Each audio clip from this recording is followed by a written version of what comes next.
Hola amigos, muy buenas noches, bienvenidos a otra nueva edición de Abogado Responde. Estamos aquí en División de Farol, en Canal 31, las noches de los viernes, y ya saben que también los tardes de los sábados nos pueden seguir, y por supuesto también, ahora que acaba de empezar el verano, también van a seguir disfrutando de nosotros, al menos durante el mes de julio, porque en agosto sí es verdad que tomaremos unas vacaciones, y bueno, de todas formas sí dejaremos pues programas grabados. Bien, pues esta semana pues vamos a tratar en este programa de hoy pues un asunto que nunca habíamos tratado, para que también ilustrar un poquito, bueno, pues que sepan nuestros espectadores de ese mundo. Ya saben que el enfoque de ese programa es siempre que los consumidores y usuarios pues sepan más, ¿no?, de instituciones, muchas públicas, pero también algunas privadas.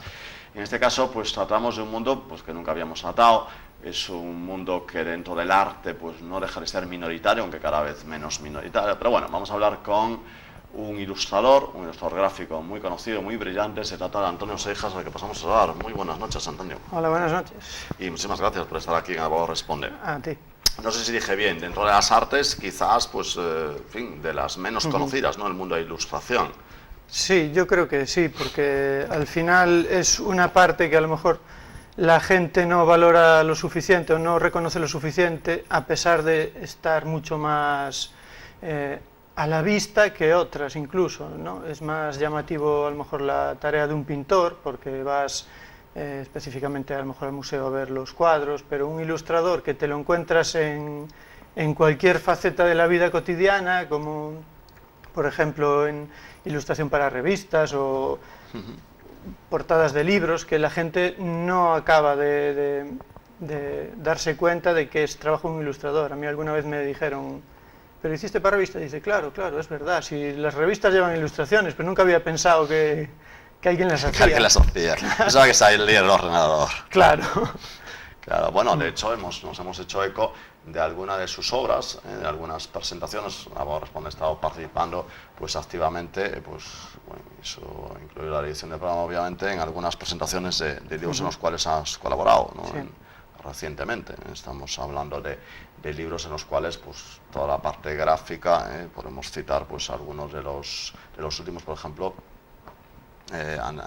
Tony, incluso bueno, de los últimos que ha editado Ramón Loureiro, pues has estado tú en las últimas ilustraciones. Sí, pienso que en los 3 últimos, me parece que son La oruga en el bosque creciente, el Don Quijote y la sombra del obispo Guevara y la Torre de Hércules. Sí, la Torre de Hércules, efectivamente, 3 libros en los cuales pues Galicia juega un papel importante, sí, y en los cuales pues las ilustraciones eran Antonio Seijas.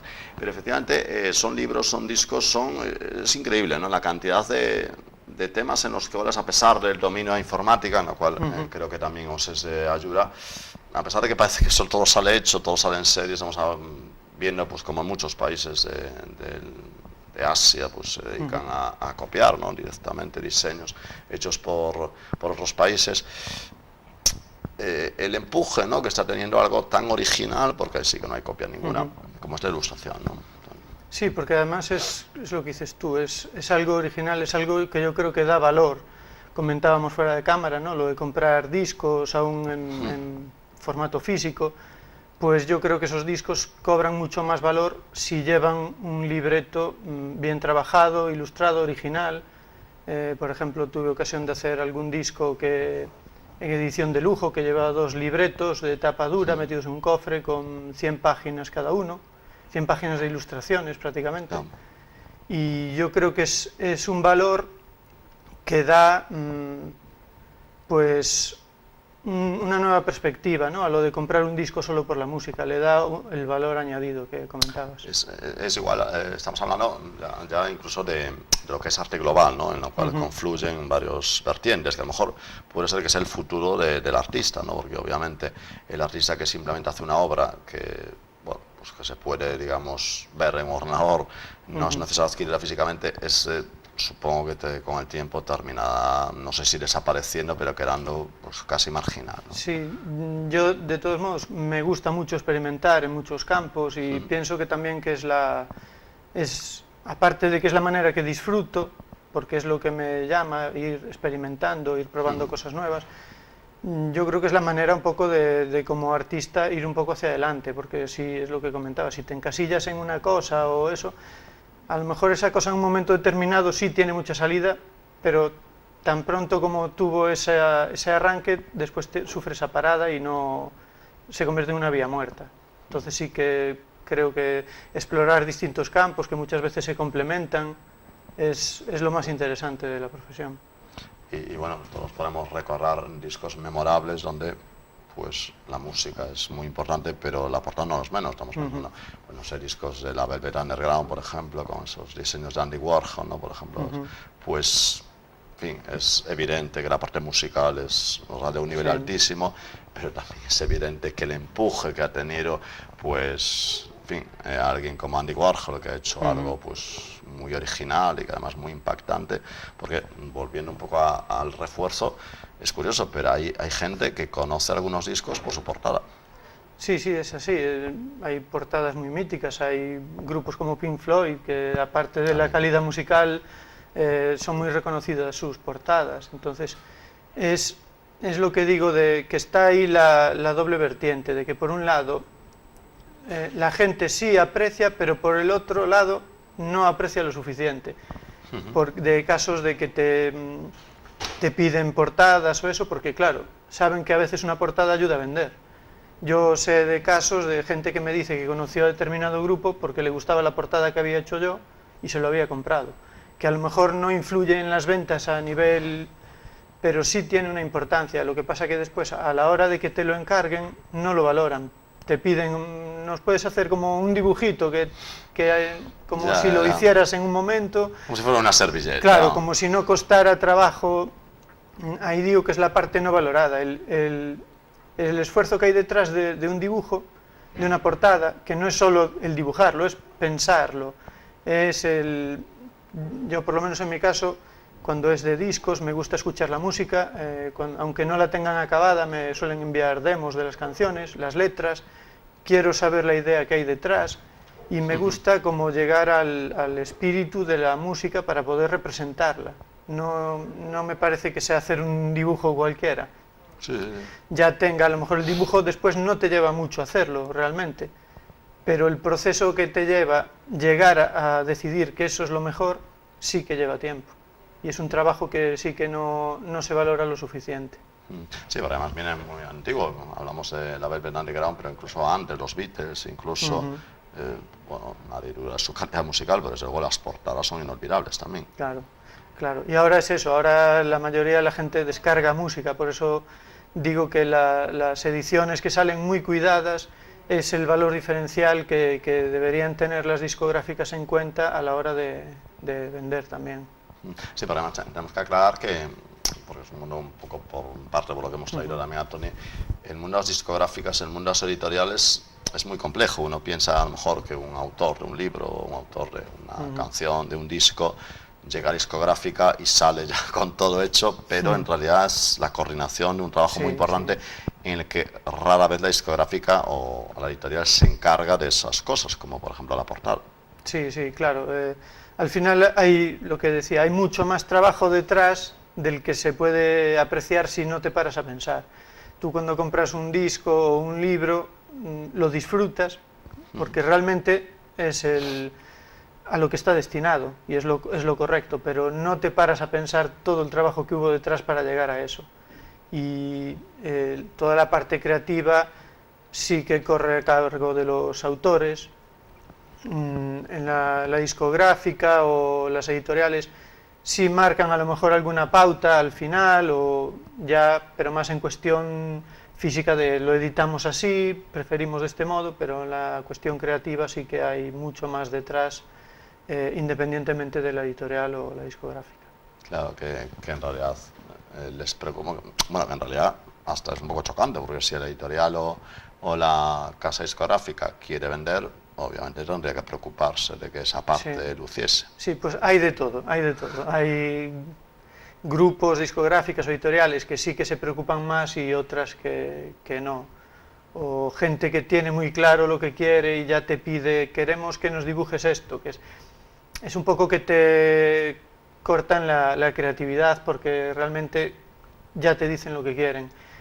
Y hay otros que no, que saben lo que haces y quieren que tenga una portada de Antonio Seijas. Entonces ahí te dejan libertad porque lo que quieren es que hagas tú lo que te salga. Entonces eso creativamente, aparte de que ves que realmente sí que confían en ti, pues te da mucha margen de maniobra, de experimentar, de ir viendo lo que puede ser lo más adecuado.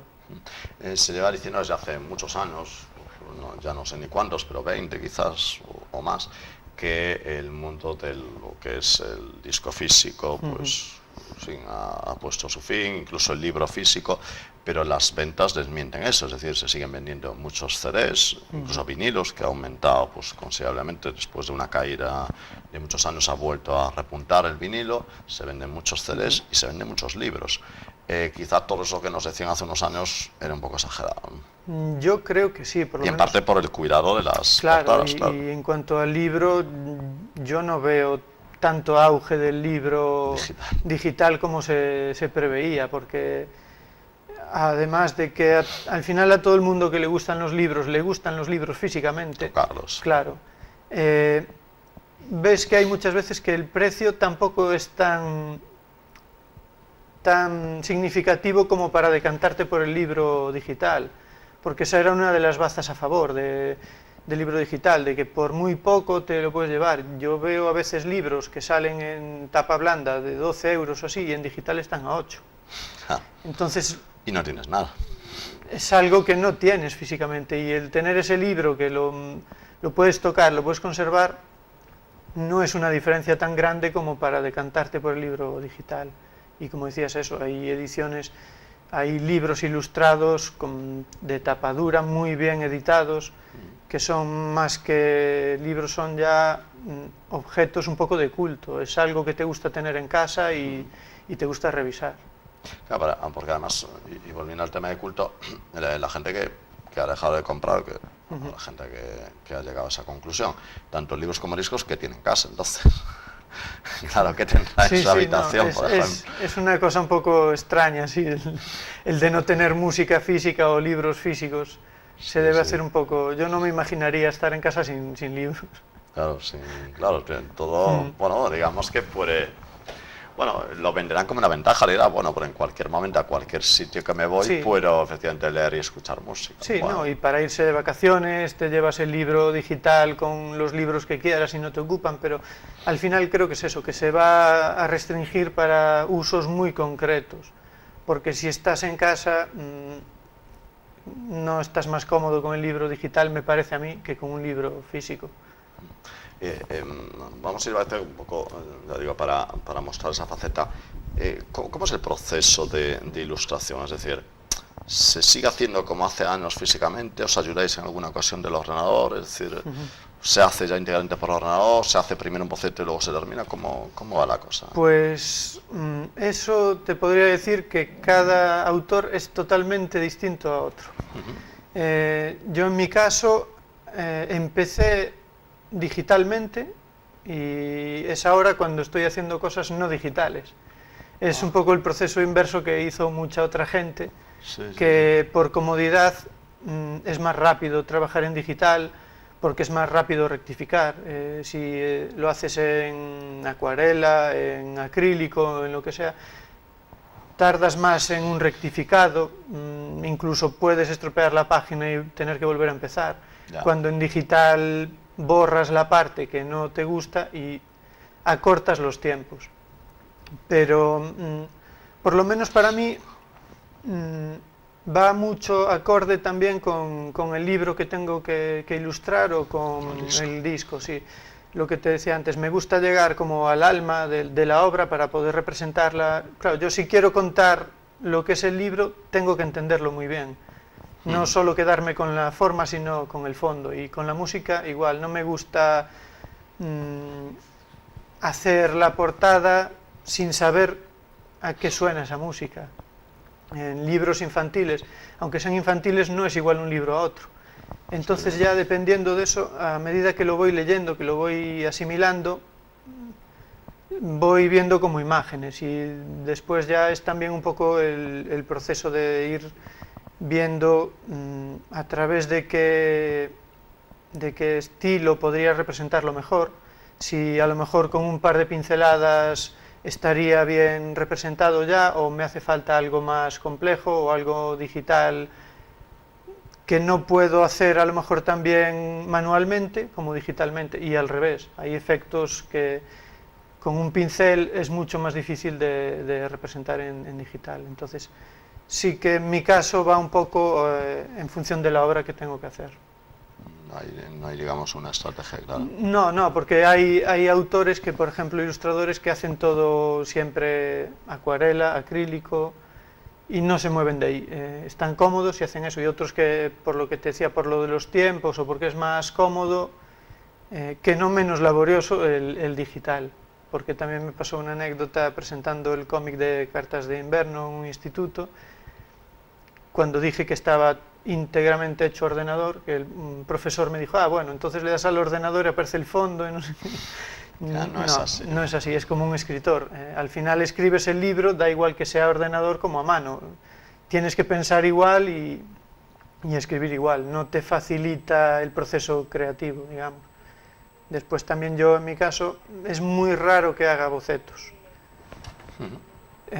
Sí que veo que lo normal es hacerlos, pero claro, me parece como más directo plasmar directamente lo que tengo en la cabeza. La espontaneidad de la idea. Claro, que quede un poco más espontáneo, un poco más natural, me da esa impresión. Y entonces sí que, por ejemplo, para cómics y eso, nunca hice ningún boceto, ni de personajes, que se suele hacer. Muchos autores hacen el estudio de personaje, que es más o menos dibujarlo pues de frente, de lado, sonriendo, saltando. Nunca hice eso. Directamente cuando tengo que dibujarlo ya lo dibujo porque mentalmente tengo claro cómo va a ser. Que por cierto, en España siempre ha habido una gran tradición, ¿no?, en el mundo del cómic. Sí.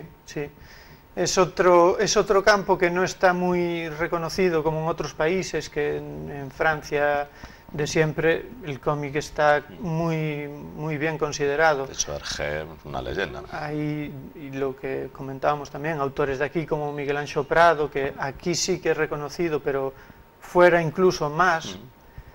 Y sí que pasa aquí se empezó un poco con el cambio de denominación, de llamar novela gráfica. Parece que empezó a captar un poco también la atención de digamos, entidades culturales, de periódicos, que novela gráfica, como, a ver qué me está contando esto, que no deja de ser es cómic igual. El novela gráfica es, por decirlo de alguna manera, es el formato. Había el formato álbum francés, que era de 45 páginas habitualmente, y cuando ya se empieza a romper un poco esa barrera de las 45 páginas, ya ahora mismo no hay límites, hay obras de 500 páginas, ahí se le empezó a denominar ya novela gráfica. Y sí que parece mentira que por un poco de variar la denominación, sí que acapare un poco más de atención y sí que esté un poco más visto como lo que realmente es, que es otro arte. Sí, y de gran tradición además. Y luego supongo Tony, que mucha gente que está como tú en el diseño gráfico da el salto al cine, ¿no? Eso es fácil, ¿no?, ese tránsito. Sí, sobre todo yo creo que incluso más de cómic, porque el cómic no deja de ser, leía alguna vez, no me acuerdo quién lo comentaba, que es un poco como hacer una película pero para pobres, ¿no? Porque no necesitas contratar cámaras ni actores, ni haces tú de guionista, de director, de actor, porque realmente sí que estás, cuando tienes que dibujar a los personajes, los dibujas con las poses o con las expresiones que como director le pedirías a lo mejor a un actor. Y sí que es lo que decías del storyboard, que es otra cosa que nunca hago, porque lo hago mentalmente, la distribución de las páginas y eso. A lo mejor sí que debería hacerlo, pero por la espontaneidad que comentábamos, sí que me resulta más natural ir haciendo así, ir organizando mentalmente e ir plasmando. Pero la diferencia con hacer un cómic así largo y una película, claro, hay diferencia, pero no tanta, porque también acabas haciendo de director de fotografía, escoges las tonalidades, los colores, cómo quieres el contraste y todo, sí, un mundo bastante paralelo. De hecho, yo supongo que, bueno, todos los que participan en las películas de dibujos animados, y, bueno, en los estudios Disney y demás, vienen del mundo de la ilustración, empezaron ahí, Sí, supongo. sí. Eso es un trabajo que, por ejemplo, a mí a lo mejor me llama menos la atención porque, lo digo también desde fuera porque nunca trabajé, lo veo como más mecánico. Tienes que dibujar a lo mejor Te dan el guión hecho. Claro, y en la animación tradicional es dibujar al personaje moviéndose, pues tienes que dibujar a ese mismo personaje, las fracciones que se ven en los fotogramas, pues con un ligero cambio cada vez, que es como muy mecánico, y es la parte que a lo mejor menos me atrae de dibujar. Lo que pasa es que yo supongo que ahí sí que tira mucho de lo digital, ¿no? Sí, yo creo que hoy en día ya lo agiliza mucho, aunque tengas que dibujar eso secuencia a secuencia, moviéndose un poco, levantando la sonrisa o algo, ya aprovechas, y digitalmente sí que sacas un poco más de rendimiento a las horas. Porque es curioso que ahí sí que el triunfo es absoluto, es decir, hay películas de animación que tienen cifras que están en el top de las más vistas, con lo cual ahí sí que podríamos decir que vuestro trabajo sí que luce. Sí, ahí sobre todo sí que sigue habiendo bocetos previos, muchos a lápiz, eso no se pierde, pero sí, claro, además la apariencia del 3D, que se puso también mucho de moda y facilita y da otras texturas, otro tipo de realidad, que al final tampoco tiene la gracia, no gracia a lo mejor, pero no es el mismo producto en animación tradicional que digital. Pero sí que está muy... Ahí ya se meten también mucho informáticos, animadores en 3D, ya especializados en programas de 3D, de texturas, de movimientos y todo eso, sí. Bueno, más que nada porque en esas películas todo el presupuesto va para ellos. Obviamente en una película tradicional hay que pagar a una serie de actores su cachet, hay que pagar los exteriores, y más si es en diversos países, con lo cual son gastos, pero en animación sí, ahí supongo que todo el dinero va a parar a... Director de arte, el director, y sí que tendrán directores de arte para un poco coordinar todo el trabajo, que después los últimos animadores a lo mejor sí que son los que menos creativamente aportan, pero son los que ponen todas las horas de trabajo final. Sí, porque hemos acabado, porque supongo que casi todo el mundo lo sabe, que en una película de animación hay millones de dibujos. Sí. Hay muchísimo trabajo.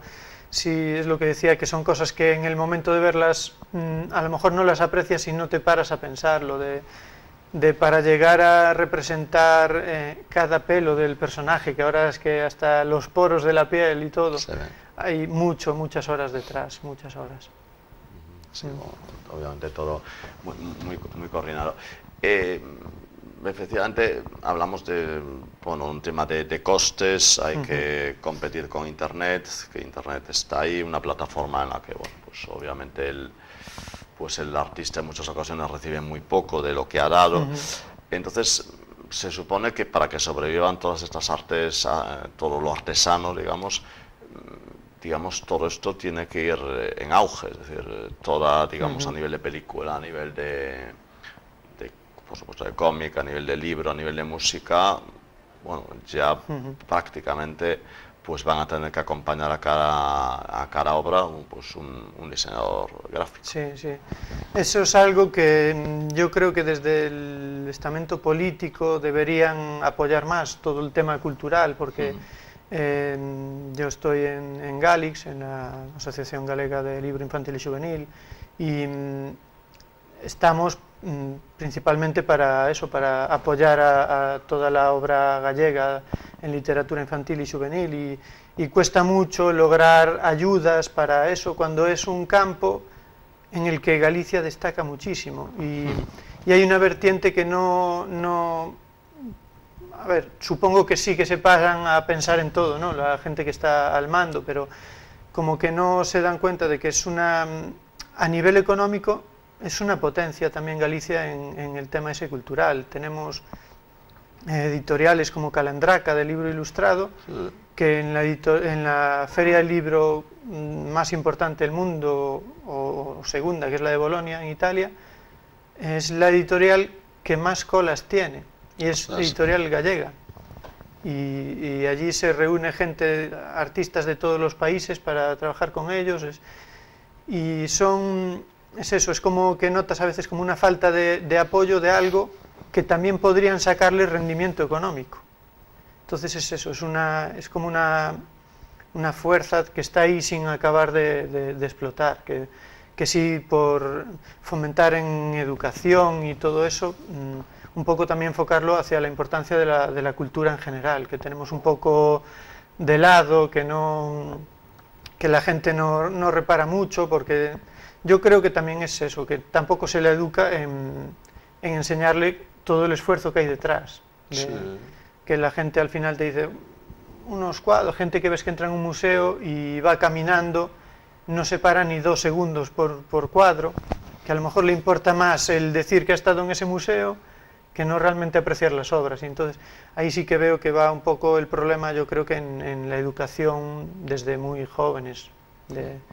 Además es curioso, en el sistema educativo, bueno, pues a nivel general, bueno, al menos en el caso de España, que es el mejor que conocemos, cómo se está tratando de incentivar el que se metan tablets por todas partes. Y es curioso porque, por ejemplo, en Silicon Valley, donde han nacido todas las empresas tecnológicas, Google, Facebook, bueno, en fin, montones, casi todas las que hoy triunfan, Amazon y demás. Es curioso, pero hay una escuela a la que van los hijos de los directivos de esas empresas en las que no hay ordenadores. Es que eso es algo que yo siempre pienso, que me parece demasiado como prematuro ya tanto darle a los niños móviles o tablets, o eso en cuanto lo cojan lo van a aprender en 2 horas. Porque es algo que está por todos lados, aunque tú no lo tengas. Son nativos digitales, no necesitan que además se les fomente. Es una cosa muy, muy intuitiva. Entonces yo creo que se debe fomentar más lo tradicional para fomentar un poco el esfuerzo mental, de las funcionalidades todas del cerebro, de que no sea solo tocar y ya está, no, piensa. Hoy en día hay gente que no sabe coger un lápiz, tiene que escribir y dice, uy, ya hace mucho que no escribía, no sé ni cogerlo. Y ya no es el problema de que sea más fácil hacerlo con la tablet, es que estás como reduciendo un poco tu capacidad mental en una pantalla, en algo que se traduce a cosas físicas, de que pierdes un poco de agilidad, incluso ya no solo mental sino física. Se están perdiendo seguramente habilidades. De hecho, hay un vídeo que, bueno, ahora más de uno, un vídeo que circulaba mucho por internet en el que aparecía un niño que le daba un libro y le daba así, a ver si hacía algo. Es decir, no llegaba a ver cómo podían pasarse unas páginas. Sí, por eso digo que yo creo que para hacer ese salto, que hoy en día es muy natural, no hace falta como precipitarlo. Yo creo que un niño puede desarrollar muchas capacidades mentales escribiendo, dibujando a mano, escogiendo colores, que no con una tablet ya desde pequeño. Es ahí donde, bueno, además incluso yo supongo que un futuro artista es muy difícil, ¿no? Que digamos que despliegue sus capacidades únicamente en un ordenador, ¿no? Yo creo que sí, que te acaba cortando, ¿no? Supongo intelectualmente. Sí, porque es lo que te decía de esa manera de experimentar. Yo, por ejemplo, para un disco lo que hice fueron unas figuras en pasta de modelar. Esas figuras las coloqué en una especie de escenario que yo hacía, preparaba unas texturas en el ordenador, con un proyector las proyectaba a las figuras, con la cámara de fotos hacía fotos de esa escena ya con las texturas proyectadas y después esas fotos las retocaba hasta que iban a la ilustración final. Quiero decir, a un crío, si le das una tablet y le enseñas que se crea desde la tablet, le estás cortando, le estás cohibiendo un poco la creatividad, pues de tocar cosas, de ir a la playa y coger una madera que te puede servir para hacer una escultura que después te puede servir para otra cosa, ¿no? Me parece sí un poco cortante todo eso.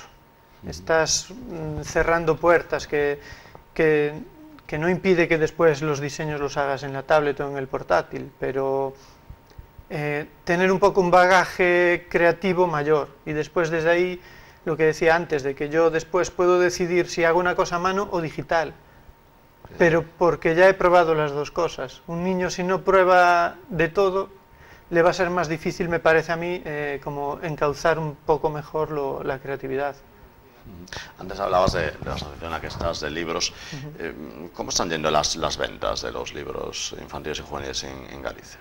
Pues las ventas, pues el libro en general no está muy bien desde la crisis, pero lo único que sí que fue resistiendo un poco más fue la literatura infantil y juvenil. Bueno, al menos Hubo un poco auge incluso de formatos nuevos que se iban probando, como audiolibros, que es acompañar un libro más o menos tradicional ilustrado con un disco con canciones originales hechas para ese libro.